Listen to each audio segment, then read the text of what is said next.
नमस्कार दोस्तों, ACC preparation के यूट्यूब चैनल में आप सभी का स्वागत है। और दोस्तों हम लोग सीटेड एसएस पेपर 2 जो कि हमारा क्लास 6 to 8 है, उसके प्रश्न पत्रों को सॉल्व हम लोग कर रहे थे। अब तक हम लोगों ने 3 प्रश्न पत्रों को सॉल्व किया है, 2021, 2019 और 2018। आज का जो ये प्रश्न पत्र है ये भी 2019 का है। अब आप सोचेंगे कि 2019 का 2 पेपर कैसे? देखिए, पिछला पेपर जो हमने सॉल्व किया था वो दिसंबर 2019 का था। आज का जो हमारा पेपर है वो जुलाई 2019 का है, ठीक है। तो ये अलग पेपर है, हर साल 2 पेपर होते हैं। तो ये जो दूसरा पेपर है जो जुलाई में हुआ था उसके बारे में हम लोग अध्ययन करेंगे। और अगर वीडियो आपको पसंद आती है, आपके लिए यूज़फुल है, तो दोस्तों में ज़रूर शेयर करें और चैनल को सब्सक्राइब जरूर कीजिएगा। चलिए हम लोग ज़्यादा समय नहीं लेते अपने क्वेश्चन पे चलते हैं और एक एक प्रश्न को अच्छे से समझते हैं। देखिए, पहला प्रश्न है, सिंपल है। लिख रहा है कि एथेनियन लोकतंत्र की निम्नलिखित में से कौन सी एक विशेषता नहीं थी। देखिए, लोकतंत्र की बात है तो उसमें कौन सी विशेषता नहीं थी उसको हम पढ़ते हैं। सभी ऑप्शंस को आप गौर करेंगे। देखिए, ज़्यादातर देखिए इसमें लिखा है नागरिकता प्राप्त, ये तो भाई लोकतंत्र होना ही चाहिए। सेवाएं देना, ये भी होना चाहिए। नागरिक उपस्थित, ये भी होना चाहिए। ये लास्ट वाला जरा ऑप्शन पढ़िए आप। लिखा है कई पदों पर नियुक्तियां लॉटरी के माध्यम से की जाती थी। यानी कि चाहे चुनाव हो चाहे जो भी हो, क्या लोकतंत्र में लॉटरी के माध्यम से चुनाव होगा? बिल्कुल नहीं होगा। लॉटरी मतलब क्या, जैसे किसी का पत्ता आ गया तो क्या राजा हो जाएगा? ऐसा कुछ नहीं है। तो लोकतंत्र की विशेषता यही नहीं है, ठीक है। तो इसका राइट आंसर क्या होगा? Option number 4। आगे बढ़ते हैं। समुद्रगुप्त की निम्नलिखित में से कौन सी नीति थी जो विशिष्ट रूप से दक्षिणापथ शासकों के लिए थी? देखिए, मैंने आपको बताया था कि समुद्रगुप्त ने उत्तर के 9 और दक्षिण के 12 राजाओं को हराया था। उसकी नीति ये थी, वो जिसको भी हराता था उनसे कहता था कि ठीक है, हम आपको हरा लिए हैं, आपका राज्य हमें नहीं चाहिए, आप हमारे अधीन होकर राज्य कीजिए। अर्थात राजा का वो राज्य नहीं छीनता था, उनको केवल हरा करके उनका राज्य वापस कर देता था। तो इसमें आप लास्ट ऑप्शन देखेंगे, ऑप्शन नंबर 4। उन्होंने हार स्वीकार की और उनका राज्य या उन्हें शासन करने की अनुमति दी गई।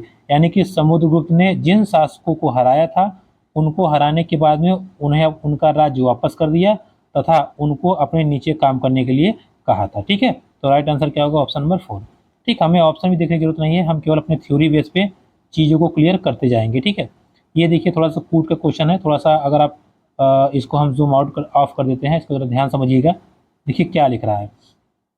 लिख रहा है कि निम्नलिखित का मिलान करना है आपको। कैसे मिलान करना है समझिएगा। कह रहा है कि कला की वह तकनीकी जो असली जैसी तस्वीर बनाने में सहायक है।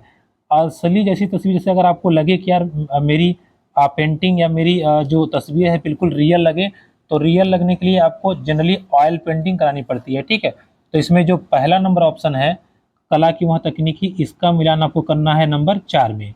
तो अगर आप ध्यान से देखें और आपको मिलेगा कि पहला का 4 में केवल ये है, ये वाला ऑप्शन देखिए, पहला चौथे से मिलेगा तो यही ऑप्शन है, बाकी कोई है ही नहीं। तो आगे आपको मिलाना ही नहीं है, डायरेक्ट आपका आंसर क्या हो जाएगा? फर्स्ट नंबर ऑप्शन, ठीक है। यानी कि पहला का चौथे में जाएगा, दूसरा का पहले में, तीसरा का दूसरे में और चौथे का तीसरे में, ठीक है। चूंकि पहले का चौथा नंबर ऑप्शन और किसी में नहीं है तो हम एक मिला के अपना टाइम बचाएंगे और आगे बढ़ जाएंगे, ठीक है।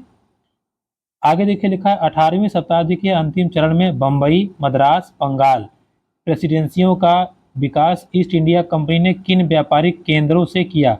अच्छा, यानी कि बम्बई में कहाँ वो व्यापार करते थे, मद्रास में कहाँ करते थे, बंगाल में कहाँ करते थे, ये 3-4 चीज़ों को हमको जानना है, ठीक है। या किन केंद्रों पर वो लोग करते थे। देखिए, अब बात करते हैं उनके व्यापार की जो केंद्र थे या व्यापार वो जहाँ जहाँ से करते थे, उसका जो सही ऑप्शन होगा। देखिए, बम्बई की बात कहा है तो बम्बई में एक ही मिलता है आपका, पुणे। तो बम्बई में उनका जो स्थल था पुणे। और उसके बाद मद्रास की बात करें तो मद्रास, और बंगाल की बात करें तो कलकत्ता। तो इसका जो राइट आंसर है वो कौन सा हो जाएगा? पुणे, मद्रास और कलकत्ता, ठीक है। आपको ये भी ध्यान रखना है कि बम्बई में ही पुणे है, ठीक है, इसलिए आप ध्यान रखे रहिएगा, पुणे, मद्रास और कलकत्ता इस प्रश्न का सही उत्तर हो जाएगा जहां से वो व्यापार करते थे, ठीक है। ए और बी कथनों पर बौद्ध महायान के संदर्भ में विचार कीजिए, सही उत्तर का चयन कीजिए। बौद्ध धर्म के इस रूप में बुद्ध की उपस्थिति कुछ एक संकेत उपयोग करते हुए मूर्तियों में दिखाई देते हैं। महायान बौद्ध के आने के साथ बोधिसत्व में विश्वास समाहित हुआ। यानी कि आपको ये बताना है कि कौन कौन सही है इसमें, कौन नहीं सही। देखिए बात को समझिएगा। लिखा है कि बौद्ध धर्म में इस रूप में बुद्ध की उपस्थिति कुछ एक संकेत उपयोग करते हुए मूर्तियों में दिखाई गई है। बिल्कुल सही बात है। महात्मा बुद्ध को या उनकी उपस्थिति को संकेतों के माध्यम से दिखाया गया है। साथ ही साथ आप ये ध्यान रखे रहिएगा, जब महायान डेवलप हुआ तभी मूर्तियां बननी प्रारंभ हुई थी। ये हमने पिछली वीडियो में डिस्कस किया था। यहाँ तो दोनों के दोनों ऑप्शन क्या है, सही है, यानी कि a and b both are correct. ठीक है, थर्ड नंबर ऑप्शन का सही हो जाएगा। ठीक है, आगे बढ़ते हैं। हाँ, ये देखिए थोड़ा लंबा ऑप्शन है, इसको हम देखते हैं, समझते हैं क्या लिखा है। महालवाड़ी और रैयतवाड़ी राजस्व प्रणाली के लिए संदर्भ ए और बी पे विचार कीजिए, सही उत्तर का चयन कीजिए। विचार करते हैं। देखिए, महालवाड़ी बंगाल प्रेसिडेंसी के उत्तर पश्चिम प्रांतों के लिए युक्ति थी, जबकि रैयतवाड़ी ब्रिटिश नियंत्रण वाले दक्षिण भारतीय इलाकों के लिए थी। तो आपको याद होगा जब मैंने आपको बताया था कि अंग्रेज लोग जमीन पर अपनी शासन व्यवस्था को चलाने के लिए वो एकदम क्लियर कट तरीके से जमीन का रेवेन्यू या टैक्स लेने के लिए महालवाड़ी व्यवस्था और रैयतवाड़ी ये दोनों को उन्होंने लागू किया था। पहला नंबर बिल्कुल सही ऑप्शन है। उत्तर पश्चिम के लिए महालवाड़ी था और रैयतवाड़ी था जहाँ पे ब्रिटिश का पूरा शासन था। आगे लिखा है महालवाड़ी में गांव के मुखिया पूरे गांव का संकलित राजस्व कंपनी को अदा करता था। बिल्कुल सही बात है। महाल मतलब होता ही है गांव का मुखिया। ठीक है, तो दोनों के दोनों ऑप्शन सही हैं और ए की व्याख्या बी बिल्कुल सही तरीके से करता है या स्पष्ट अंतर बताता है कि दोनों में क्या था। देखिए लिखा है ना कि महालवाड़ी में गांव का मुखिया पैसा देता था और रैयतवाड़ी में किसानों से डायरेक्ट पैसा लिया जाता था। ठीक है, जब मैंने क्लास में आपको बताया था तो मैंने आपको एकदम अच्छे से इन तीनों चीज़ों को समझाया था। तो इसमें दोनों को दोनों राजस्व व्यवस्थाओं के स्पष्ट अंतर को बताते हैं। ठीक है, यानी कि राजस्व व्यवस्था क्या थी, महालवाड़ी क्या थी, रैयतवाड़ी क्या थी, दोनों के बीच स्पष्ट अंतर बताते हैं। यानी कि आपका ऑप्शन नंबर जो है थर्ड जो है राइट आंसर हो जाएगा। ठीक है, ये वाला। आगे, सूफी के मकबरे को कहा जाता है, यानी कि सूफी संत जब उनकी डेथ होती थी तो जहाँ उनको दफनाया जाता था उनके मकबरों को हम क्या कहते थे, दरगाह। ठीक है, क्या कहते थे, दरगाह। विशिष्टाद्वैत का सिद्धांत रामानुज द्वारा लिखा गया है, इसमें आपको कन्फ्यूजन नहीं होनी चाहिए। आगे बढ़ते हैं। भारत में 1772 में स्थापित की गई दीवानी अदालत के संबंध में ए और बी कथन पर विचार कीजिए। देखिए 1772 में दो अदालत बनाई गई थी, एक दीवानी एक फौजदारी। लिखा है कि यह फौजदारी अदालत थी नहीं, फौजदारी अलग थी, दीवानी अलग थी। यह यूरोपीय जिलाधीशों की अध्यक्षता में चलता था। ये सही है। देखिए यूरोप लोग दो न्यायालय लेके आए थे। एक तो वो ये करते थे कि भैया जो आपका अदालत है वो यूरोप वाले देखेंगे, फौजदारी अलग होगा, दीवानी अलग होगा। तो यहाँ बोला है कि क्या दीवानी ही फौजदारी थी, नहीं। तो ए वाला गलत है, बी सही है। तो आपका ऑप्शन नंबर हो जाएगा सेकंड नंबर राइट आंसर। ठीक है, ए गलत है, बी सही है। आगे, गैरिसन नगर से क्या अभिप्राय है। मैंने आपको बताया था गैरिसन नगर जैसे ये किला है, इस किले में सैनिक रहते हैं, सैनिकों की नहाने धोने की व्यवस्था, खाने पीने की व्यवस्था, हर प्रकार की व्यवस्था अगर किले के अंदर ही आप कर देते हैं तो उसको कहते हैं गैरिसन नगर। तो यहाँ पे जो सेकंड नंबर ऑप्शन है वो आपका राइट आंसर हो जाएगा। ठीक है, गैरिसन नगर। ये देखिए आपका टाइम पीरियड से आ गया है, क्या बोल रहा है, लंदन में अपराह्न 2 बजे तो भारत में 7:30 बजे अपराह्न का समय होगा। देखिए बात को समझिएगा, मैंने आपको बताया था कि हमारा टाइम जोन जो है 5.5 घंटे आगे है। अगर लंदन में 2 बज रहा है तो 2 में अगर आप 5:30 जोड़ेंगे तो 7:30 बजेगा, यानी कि पहला वाला तो बिल्कुल सही है। दूसरा कह रहा है कि भारत ग्रीनविच से पूर्व में 82.5 अंश स्थित है, ये भी सही है। देखिए कारण तो बिल्कुल सही है, लेकिन एक बात बताइए, ये जो यहाँ टाइम दिया है इसकी व्याख्या क्या ये कर रहा है। यहाँ तो देशांतर रेखाओं का जिक्र कर दिया, टाइम का तो जिक्र किया ही नहीं है। क्योंकि ए और बी दोनों सही हैं लेकिन व्याख्या सही नहीं कर पाता। तो अगर आप यहाँ पे ऑप्शन देखेंगे, option number 4 a and b दोनों सही हैं, परंतु आर ए की सही व्याख्या नहीं करता। व्याख्या इसलिए नहीं करता क्योंकि ए वाले में टाइम का जिक्र किया गया है, इसमें देशांतर रेखाओं का। ठीक है, तो थोड़ा दिमाग आप लगाएंगे तो हो जाएगा। लिखा है कि समय क्षेत्र पर दिए गए ए बी सी कथनों पर विचार कीजिए। कुछ देशांतर रेखाएं देशांतरी विस्तार अधिक होता है जिसके कारण वहां एक से अधिक मानक समय। बिल्कुल सही बात है। मैंने आपको बताया था कि रसिया में 11 देशांतर रेखाएं हैं, यानी कि अगर कोई देश बहुत बड़ा है तो उस वहाँ पे मानक समय रेखाएं ज़्यादा हैं। पृथ्वी को 24 घंटे समय बांटा गया है। बिल्कुल सही बात है, ये पृथ्वी 24 घंटे में एक चक्कर लगाती है, इसलिए पूरे समय को 24 घंटों में बांटा गया है। प्रत्येक समय जोन 15 क्षेत्र में, ये भी सही है। 1 घंटा बराबर 15 डिग्री होता है, यानी कि यहाँ सभी के सभी ऑप्शन सही है, both a b c are correct. ठीक है, 43 नंबर, पृथ्वी की सतह से शुरू करके वायुमंडल की परतों को बताइए। ये तीस लगातार क्वेश्चन आ रहा है, तीसरी बार आया। परतों को मैंने आपको क्या बताया था, पहले क्षोभ मंडल, फिर संताप मंडल, फिर मध्य मंडल, फिर वाह्य मंडल, फिर बहिर।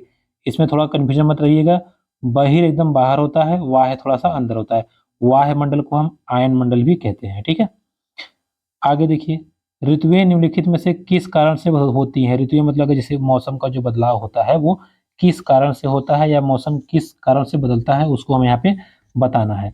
तो मैंने आपको बताया था कि पहली चीज ध्यान रखिएगा, अगर पृथ्वी घूर्णन गति करती है तो दिन रात होता है, घूर्णन से क्या होता है, दिन रात। लेकिन अगर पृथ्वी परिक्रमण करती है, यानी कि चारों तरफ चक्कर लगाती है, तो उससे मौसम परिवर्तन होता है। तो परिक्रमण एक ही ऑप्शन में है और वही हमारा राइट आंसर हो जाएगा। ठीक है, आगे देखने की जरूरत नहीं है। प्रतिशत के अनुसार पृथ्वी के वायुमंडल में कौन सी संगठन या कौन सी गैस सबसे ज़्यादा है। तो मैंने आपको बताया था कि 78% नाइट्रोजन है, तो यहाँ पे नाइट्रोजन ही सही उत्तर हो जाएगा। ठीक है, इस चीज़ को आप ध्यान रखिएगा। चलिए आगे बढ़ते हैं और आगे के टॉपिक की हम चर्चा करते हैं। देखिए अगला जो प्रश्न है, थोड़ा थोड़ा फोन हैंग करता रहता है। देखिए, महासागरीय धाराओं के विषय में निम्नलिखित कथनों में से कौन सही है। तो आपको यहाँ बताना है कि महासागरीय धाराओं में से कौन सही है। पहला लिखा है, ए नंबर ऑप्शन लिखा है कि ठंडी धाराएं ध्रुवों से या अक्षांशों से जल को उष्णकटिबंधीय अथवा निम्न अक्षांश की ओर ले जाती हैं। बिल्कुल सही बात है, मैंने आपको बताया था कि ऊपर वाले इलाके ठंडे होते हैं, अगर यहाँ से धाराएं इधर चलेंगी तो मतलब ठंडी, और इधर से जाएंगी तो गर्मी, क्योंकि बीच में जो रेखा होती है भूमध्य, ये गर्म होती है। तो ए वाला तो बिल्कुल सही है। लेब्राडोर गर्म धारा है, नहीं, लेब्राडोर एक मिनट, हाँ लेब्राडोर गर्म धारा है। ठीक है, लेब्राडोर एक गर्म जलधारा। देखिए मैंने आपको जब जलधारा के बारे में बताया था, मैंने आपको बताया था कि गल्फ स्ट्रीम और किरोसियो गर्म धारा। ठीक है, लेब्राडोर ठंडी है, तो सेकंड नंबर आपका गलत है। ठीक है, लेब्राडोर ठंडी जलधारा है। लास्ट जिस स्थान पे गर्म और ठंडी धाराएं मिलती हैं वहाँ मत्स्य यानी कि मछली पकड़ने का इलाका ज़्यादा होता है, या मछली ज़्यादा पकड़ते हैं। बिल्कुल सही बात है, जापान और अमेरिका इसका उदाहरण था। तो a and c are correct. तो आपका जो सेकंड नंबर ऑप्शन है इधर राइट आंसर, इसको ध्यान रखिएगा। ठीक है, आगे बढ़ते हैं। 47 नंबर, हिमनद के निक्षेपण को कहा जाता है। हिमनद मतलब जहाँ पर हिम नदियाँ, यानी कि ऐसी नदी जो बर्फ को बहा के ले जाती है, उसके निक्षेपण को, मतलब जहाँ वो बर्फ को उल्टी कर देती है, उसको क्या कहते हैं, हिमोड़ कहते हैं, हिमोड़। ठीक है, जैसे जल जब मिट्टी आता है जलोढ़, वैसे ही हिम लाएगा तो हिमोड़। ठीक है, अगला क्वेश्चन, कथन ए और बी वनस्पतियों में विशेषताओं का वर्णन करते हैं। आपको बताना है कि कौन सी वनस्पति कहाँ है। यह वनस्पति उत्तरी गोलार्ध के उच्च अक्षांश, अच्छा 50 डिग्री से 60 डिग्री के बीच, 70 डिग्री के बीच, इसे टैगा। देखिए टैगा जो वन प्रदेश है वो शंकुधारी पेड़ों का नाम है। ठीक है, शंकुधारी। तो आपको डायरेक्ट बता देना है ऑप्शन नंबर थर्ड, आपको कुछ सोचना ही नहीं है। तो कुछ क्वेश्चन आपको डायरेक्ट मिल जाएंगे, उसको हम लोग यहीं से लपेट देंगे। ठीक है, लिखा है निम्नलिखित में से कौन सी गंगा ब्रह्मपुत्र बेसिन की विशेषता नहीं है।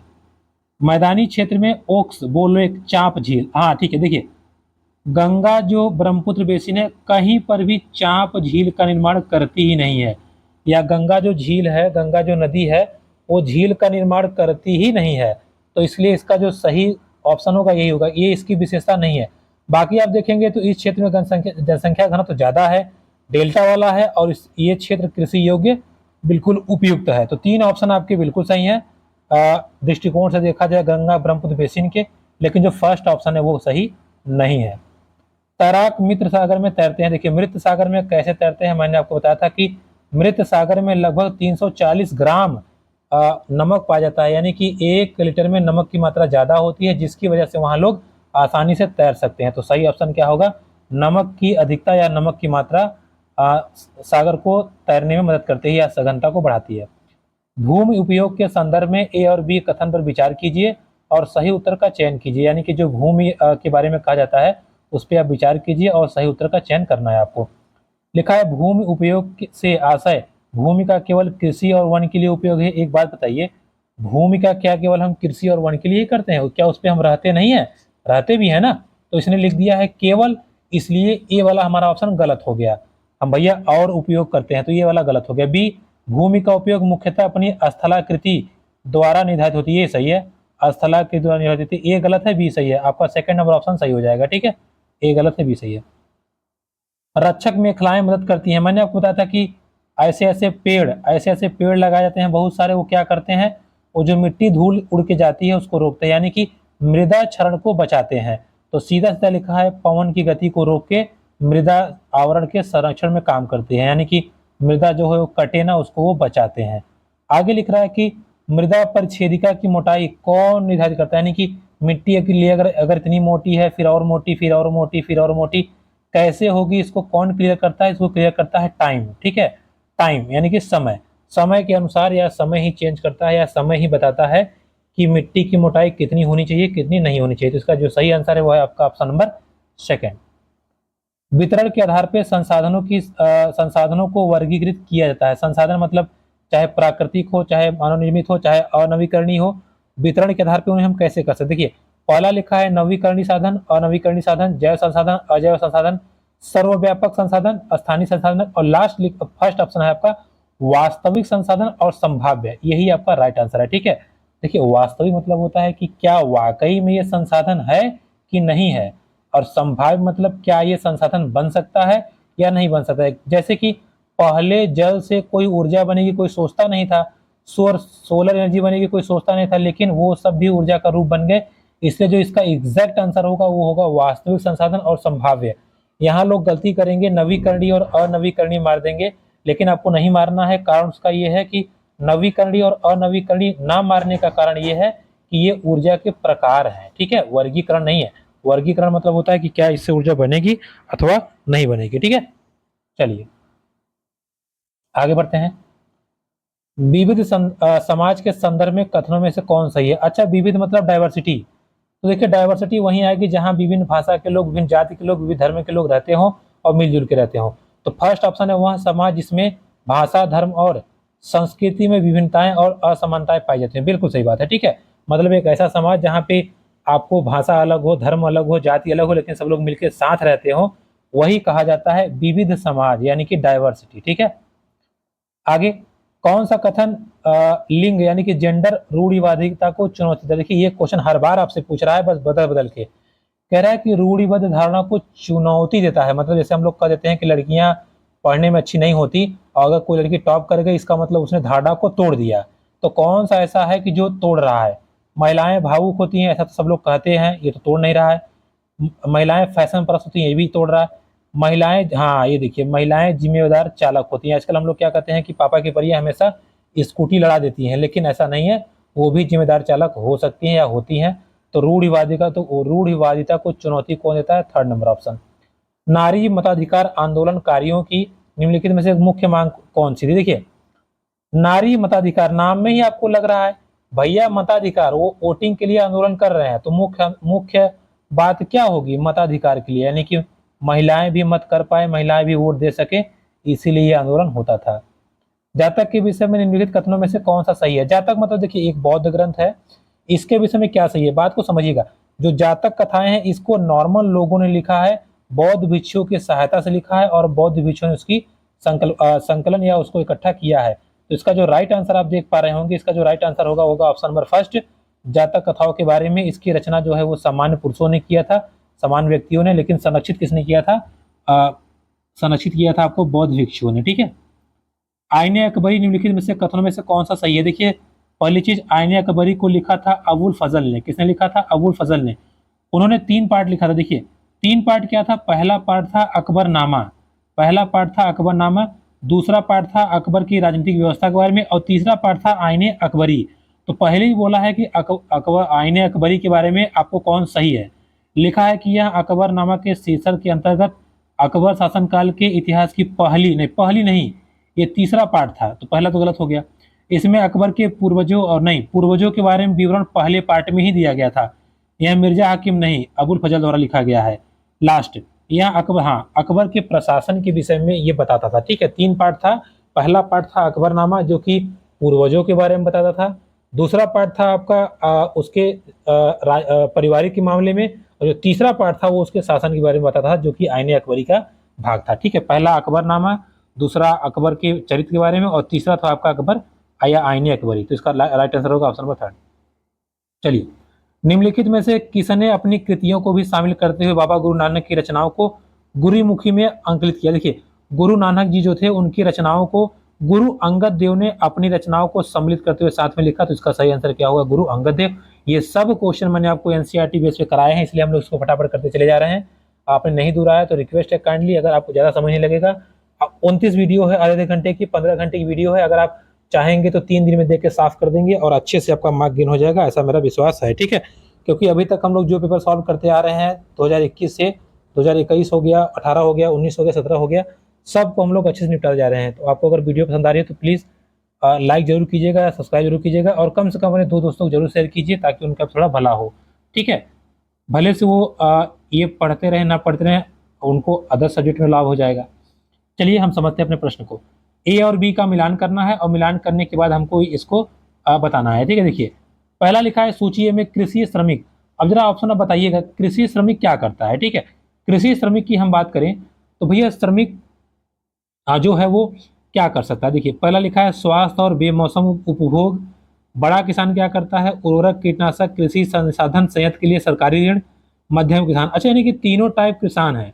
अब किसानों की डिपेंडेंसी कैसी होती है हमको बताना है। ठीक है, आगे ये भी लिखा है कि सूची में विभिन्न प्रकार के किसान है। अब बात को आप समझिएगा, साफ साफ आपसे लिख रहा है, देखिए जो कृषि श्रमिक, श्रमिक मतलब जो मजदूर होता है वो स्वास्थ्य और बेमौसम उपभोग करता है, यानी कि उसका स्वास्थ्य खराब हो गया तो खेती नहीं कर पाएगा।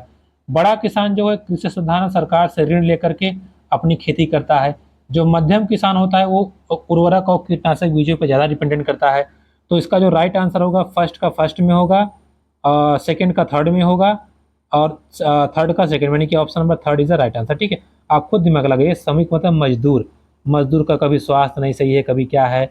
और बड़ा किसान जो होगा वो ऋण लेके काम कर लेगा और जो मध्यम किसान होगा वो कीटनाशक चीज़ों पर डिपेंड रहता है। ठीक है, दादन व्यवस्था, देखिए ये हाँ ये क्वेश्चन आपके लिए नया है, ये एनसीईआरटी में नहीं था, तो इसको हम समझ लेते हैं कि दादन व्यवस्था था क्या।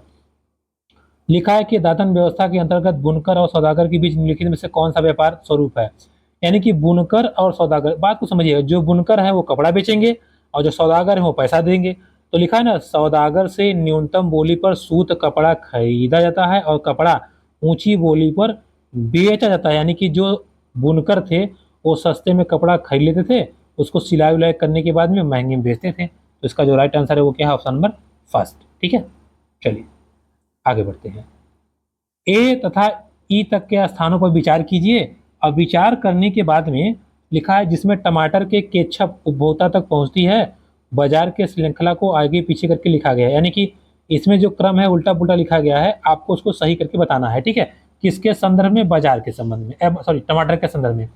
अच्छी एक बात बताइए, आप टमाटर की बात करें तो टमाटर सबसे पहले खेत में जाएगा, तो आप खेत वाला ऑप्शन ढूंढिए। देखिए खेत वाला ऑप्शन नहीं है, कोई बात नहीं, किसान वाला ऑप्शन है ना, तो ऑप्शन नंबर बी क्या होगा, पहला हो जाएगा। यानी कि बी से हमें शुरुआत करनी है।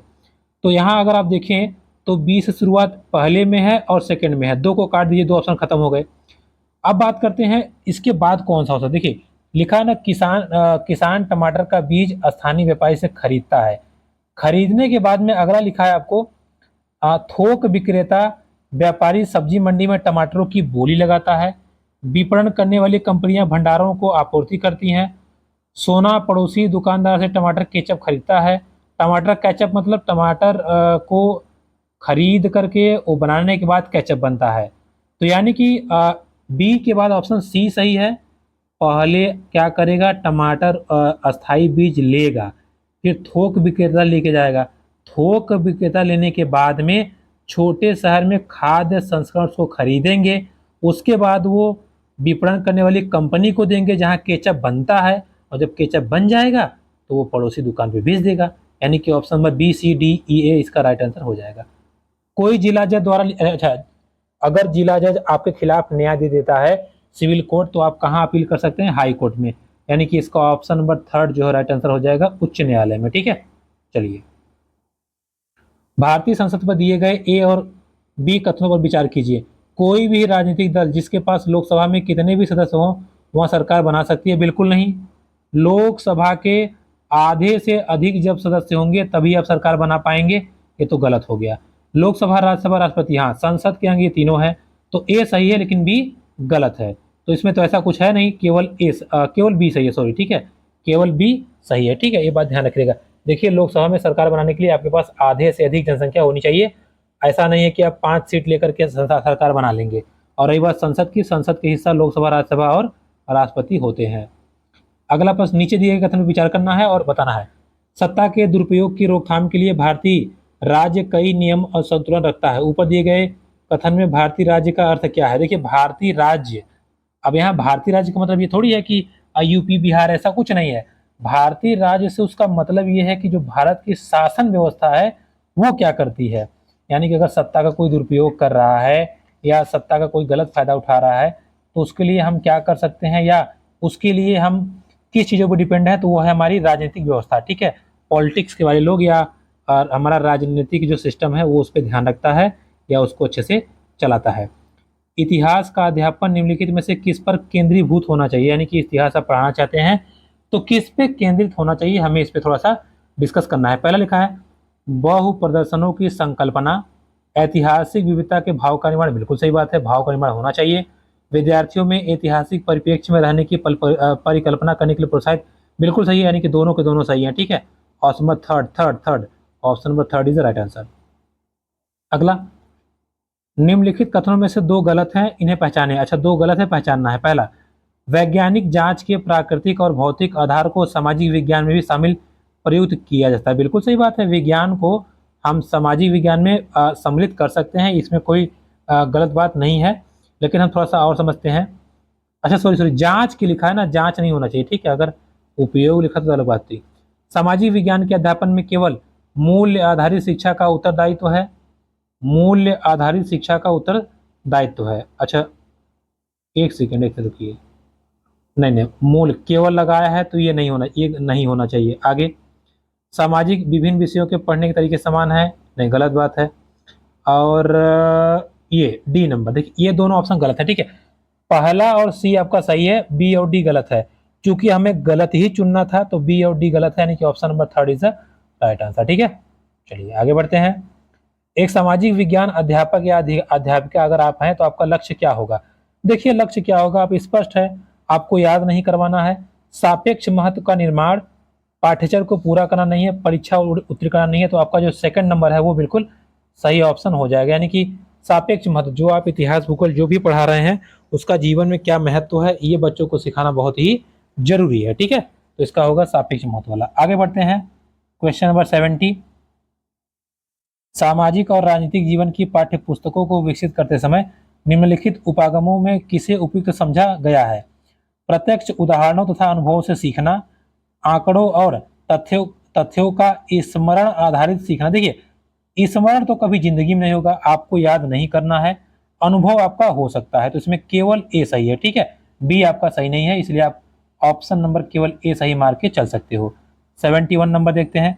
निम्नलिखित कथनों में से कौन सामाजिक विज्ञान के बारे में सही है? अच्छा, कौन सही है?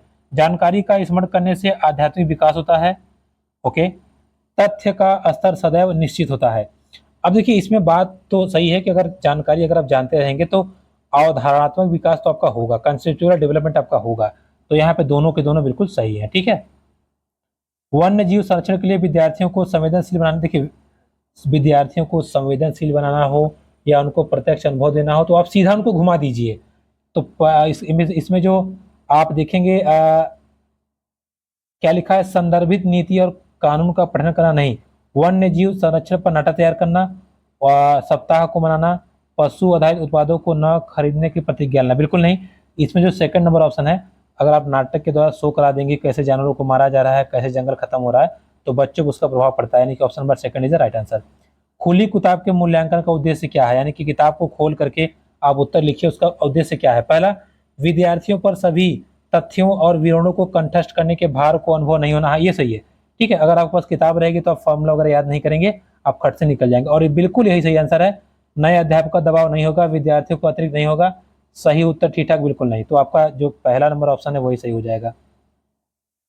क्षेत्रीय संस्कृतियों का निर्माण विषय के शिक्षण के पश्चात समापन स्वरूप कौन से कार्य सर्वाधिक उचित रहेंगे? यानी कि क्षेत्रीय संस्कृति आप निर्माण कराना चाहते हो तो इसमें से कौन सा ऑप्शन बिल्कुल सही होगा वो हमें चर्चा करनी है। देखिए, पहला लिखा है छोटे समूह की परियोजनाएं, विशेषज्ञों द्वारा नृत्य प्रस्तुति, प्रश्न प्रतियोगिता, समुचित कोलोज बनाना।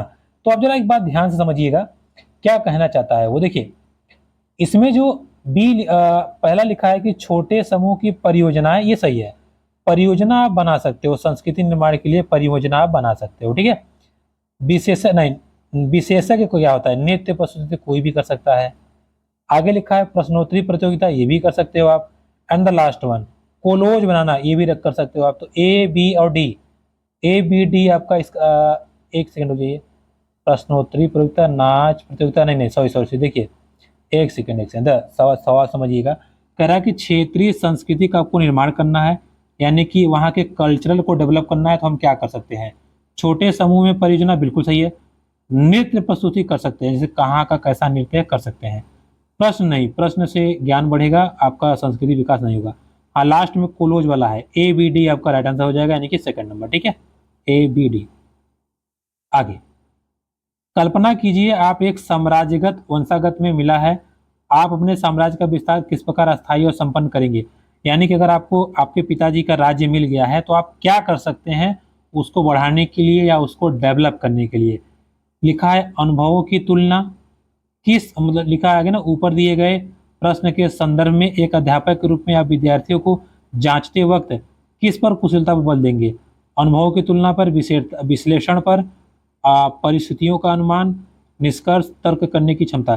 देखिए बात को समझिएगा, यहाँ अनुभव की तुलना कहाँ से होगी, कोई राजा बना थोड़ी है जिसके पास अनुभव होगा, तो केवल विश्लेषण हो सकता है। विश्लेषण मतलब एबिलिटी टू एनालिसिस, यानी कि कौन बच्चा कितना जल्दी एनालिसिस कर लेता है कि अगर मैं राजा होता तो क्या करता। इस तथ्य पे हम जोर देंगे और इसका सही उत्तर क्या होगा, ऑप्शन नंबर सेकंड होगा, इस बात को ध्यान रखिएगा। 76 आदिवासी विषयक परिचय कराने के लिए सर्वोत्तम सम्मानजनक नीति क्या होगी। यानी कि आदिवासियों को अगर परिचय कराना है तो उसकी नीति सबसे अच्छी क्या होनी चाहिए। देखिए, उन्हें संपन्न और शक्तिशाली वनवासी के रूप में चित्रित करना, नहीं। उनकी वेशभूषा पसंद, नहीं, बिल्कुल नहीं। जनजाति के गाना और नृत्यों को पर्दे पर दिखाना, ये बिल्कुल सही बात है। अगर आप मीडिया का इस्तेमाल करेंगे तो किसी को भी हाईलाइट कर सकते हैं। अगर कोई आदिवासी के पास कोई विशेषता है, कोई डांस प्रति अच्छा है या उनकी बोल भाषा अच्छी है, तो उसको अगर आप एडवर्टाइज करेंगे या उसकी स्क्रीनिंग करेंगे तो अच्छे से डेवलप हो जाएंगे। तो इसका सही आंसर क्या होगा, ऑप्शन नंबर थर्ड। जब विवादास्पद मामलों को सामाजिक विज्ञान कक्षा में पढ़ा रहे हैं, आपको मुकाबला पूरी तरह से बचना चाहिए, समय समय पर उन्हें उठाना चाहिए ताकि संक्षिप्त चर्चा हो, सम्मानजनक चर्चा पहल करनी चाहिए, विद्यार्थियों के पृष्ठभूमि को ध्यान रखते हुए केवल ठेस न पहुंचाने, नहीं ऐसा कुछ नहीं है, ठीक है। ठेस फेस केवल जहां शब्द आया तो वहां गलत हो जाएगा। तो इसमें जो राइट आंसर आपका है, समय समय पे मुद्दे उठने चाहिए और उन पे विस्तृत चर्चा होनी चाहिए। सामाजिक और राजनीतिक अध्यापन का केंद्र बिंदु क्या होना चाहिए। जैसे सामाजिक और राजनीतिक बिंदु का केंद्र बिंदु, देखिए राजनीतिक संस्थानों का अध्ययन, मूलभूत सिद्धांतों का अध्ययन। यानी कि अगर आप सामाजिक और राजनीतिक रूप से देना चाहें तो राजनीतिक संस्थानों का अध्ययन और मूलभूत सिद्धांत दोनों का अध्ययन होना चाहिए। तो ए और बी दोनों सही है, इस बात को ध्यान रखिएगा। अगला लिखा है विद्यार्थियों के साथ एक छोटे समूह में योजना बनाते समय निम्न से किस पर बल होना चाहिए। यानी कि अगर आप समूह के रूप में आप एक योजना बनाना चाहते हैं, किस पे बल देंगे। एक चुनौतीपूर्ण कार्य की रचना, विद्यार्थियों के साथ काम सिखाना, बिल्कुल सही बात है। समूहों का विचार पूर्वक चयन करना, नहीं, विचार पूर्वक चयन करना नहीं, ऐसा नहीं, सभी बच्चों की पार्टिसिपेशन होनी चाहिए। कार्यों की पूर्ति करना, तो ए सही है, बी सही है, डी सही है, ए बी डी सही है, यानी कि ऑप्शन नंबर सेकंड आपका राइट आंसर हो जाएगा। इस चीज को आप ध्यान रखिएगा, ठीक है। 80 में प्रश्न पढ़ते हैं, एक सामाजिक विज्ञान के अंदर के अध्ययन के संदर्भ में निम्नलिखित में से कौन सा कथन सही है। यानी कि सामाजिक विज्ञान के टीचर के संदर्भ में कौन सा कथन सही है, आपको ये सही बताना है। पहला, समस्याओं के क्रमबद्ध विश्लेषण करने में मदद करता है, ये सही हो सकता है। विद्यार्थी बड़े होंगे तो अपने आप जानकारी ढूंढ लेंगे, ऐसा कुछ नहीं है, उनको पढ़ाना पड़ेगा। समझने की अपेक्षा विस्तृत जानकारी नहीं, समझना चाहिए। दी गई जानकारी संवेदनशीलता और जिज्ञासा पैदा करना, ये सही है, ए और डी इसे राइट आंसर, ठीक है। यानी कि अगर आप सोशल साइंस पढ़ाते हो तो आपको ये ध्यान रखना पड़ेगा कि क्रमबद्ध पढ़ाएं और उनमें संवेदनशीलता हो, ठीक है। अगला लिखा है कि निम्नलिखित में से किसके लेखन को प्राथमिक स्रोत के रूप में नहीं माना जाता। देखिए, प्राथमिक स्रोत कहें हम या पुराने लेखक कहें, तो अगर आप देखें तो मुअज्जर आलम पुराने लेखक हैं, अबू फजल अकबर के टाइम के थे, ये पुराने नहीं थे, तो यही राइट आंसर हो जाएंगे। बाकी राम सुंदरी और जियाउद्दीन बर्नी ये बहुत पुराने थे, ठीक है, तो अबू फजल पुराने नहीं थे। आगे, यदि आपको प्राचीन भारत इतिहास पढ़ाना प्रारंभ करना है तो निम्नलिखित में से किस स्रोत का उपयोग करना उचित होगा। ठीक है, मतलब अगर आप प्राचीन भारतीय इतिहास मतलब पुराना एकदम भारतीय इतिहास पढ़ना चाहते हैं आप, तो सबसे पहले क्या आप चालू करेंगे, गुफा, लघु चित्रकारी, शिलालेख, हस्तलिखित लिपियां। देखिए गुफा चित्रकारी, लघु चित्रकारी और शिलालेख, इनकी हम बात करें तो इससे हम कैसे पढ़ा पाएंगे, हमें पढ़ाना होगा तो हस्तलिखित लिपियों से हम शुरू करेंगे। देखो बेटा ऐसे ऐसे वो लोग लिखते थे, ये बातें थी या ये इतिहास के बारे में कहा गया है। ठीक है, विज्ञापन की विषय वस्तु पर चर्चा करते समय सामाजिक विज्ञान के अध्यापिका द्वारा निम्न में से कौन सा उपविषय वस्तुओं पर आलोचनात्मक चर्चा कर सकते हैं। व्यक्ति भावनाओं के प्रति अपील, समानता के मुद्दे। देखिए व्यक्ति भावना मतलब हर व्यक्ति की भावनाओं का आदर किया जाए, इस पर हम चर्चा कर सकते हैं। समानता के मुद्दों पर चर्चा कर सकते हैं, तो दोनों के दोनों ऑप्शन बिल्कुल सही है। भू उपयोग प्रतिरूप के परिवर्तनवादी के उत्तरदायी और कारणों पर चर्चा कीजिए। पहला, ऊपर दिए गए प्रश्न के संदर्भ में एक सामाजिक विज्ञान के अध्यापक के रूप में आप विद्यार्थियों की कुशलता का मूल्यांकन कर रहे होंगे। सामान्यीकरण, वर्गीकरण, परिणाम निकालना और क्या है, परिकल्पना। देखिए प्रश्न पहले पढ़िए, क्या लिखा है, भू उपयोग प्रतिरूप के परिवर्तन के उत्तरदायी कारणों पर चर्चा कीजिए। तो शिक्षार्थी विद्यार्थी कैसे परिणाम निकालते हैं, हम इस पे नजर रखेंगे। ठीक है, तो थर्ड नंबर ऑप्शन क्या होगा, राइट आंसर हो जाएगा। प्राकृतिक वनस्पति और वन्य जीवन विषय वस्तु छात्रों को परिचित कराने के लिए सर्वोत्तम विधि क्या होगी। डॉक्यूमेंट्री फिल्म, अभ्यारण्य का भ्रमण। अगर आप बच्चों को घुमा देंगे तो उससे बेटर कुछ होगा ही नहीं, तो भ्रमण क्या है, बहुत इंपॉर्टेंट। ठीक है, 86, सामाजिक विज्ञान की पाठ्य पुस्तकों में कार्टून की क्या भूमिका है। जो कार्टून बनाए गए हैं उसका क्या भूमिका है, वो क्यों बनाए गए हैं, मजा लेने के लिए बनाए गए हैं, किस लिए। लिखा है आपका कि कोई भूमिका नहीं है, कार्टून अपरिपक्व हैं, भरपाई के लिए, कक्षा को आनंददायक बनाने के लिए, मूलभूत मामलों को उठाकर विद्यार्थियों को इनसे जोड़ना। हाँ देखिए कार्टून जो होता है ना, बच्चे उसमें बड़ा चाव से इंटरेस्ट रखते हैं, तो मूलभूत चीजों को कार्टून के बारे में उठा करके बच्चों को उससे जोड़ने के लिए किया गया है। ठीक है, तो राइट आंसर 4 नंबर। रंग भेद प्रथा पर ए और बी कथन पर विचार करना है, आपको बताना। देखिए यह प्रथा जातियों के बीच रंग भेदभाव करती है परंतु सभी को मत देने की अनुमति प्रदान करती है। यह प्रथा जातियों को एक दूसरे से मिलने से रोकती है परंतु सभी को समान रूप से सार्वजनिक सुविधाएं देती है। देखिए इस बात को जरा आप ध्यान समझिएगा, कह रहा है कि यह प्रथा जातियों के बीच भेदभाव करती है, ये बिल्कुल सही बात है। ठीक है, भेदभाव वो करती है। फिर ये भी लिख रहा है परंतु सभी को मत देने की अनुमति प्रदान करती है।